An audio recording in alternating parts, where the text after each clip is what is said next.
Hai să închidem toată lumea ochii, aducem câteva respirații.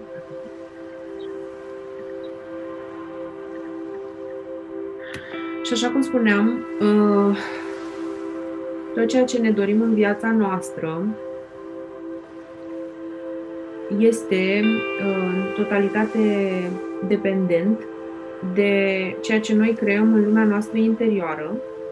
Tot ceea ce este în lumea ta acum este rezultatul faptului că tu manifesti non-stop de la nivelul tău de conștiință și e foarte important să înțelegi asta. Astfel că pentru a atrage, ca să spunem așa, lucrul pe care ți-l dorești în viața ta și în lumea ta, partenerul sau banii, că despre asta vorbeam, o să ne folosim de imaginația noastră și o să vreau să-ți imaginezi corpul tău ca un vas. Un vas în care curge această energie a iubirii sau a banilor. Imaginează corpul tău ca un vas foarte încăpător, ca locul de aterizare al manifestărilor tale.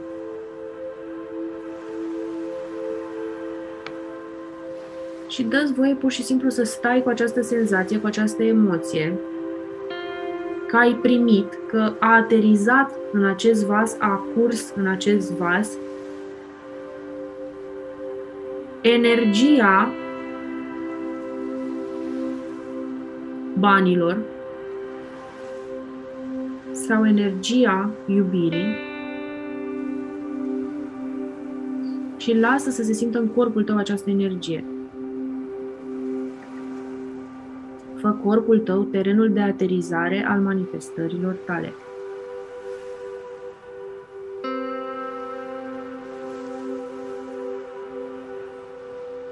Simte pereții acestui vas, simte vasul și simte acum vasul plin cu această senzație că este deja aici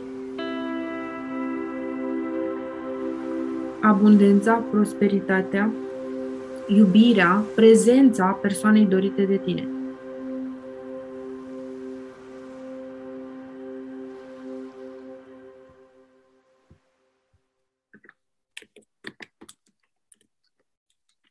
Stai câteva clipe cu această senzație.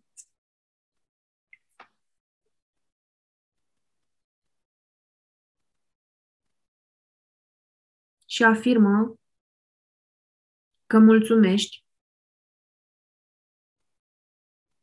pentru că ai primit deja lucrul dorit de tine.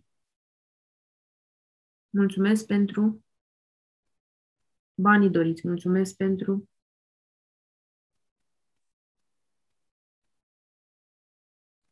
relația mea de iubire, mulțumesc pentru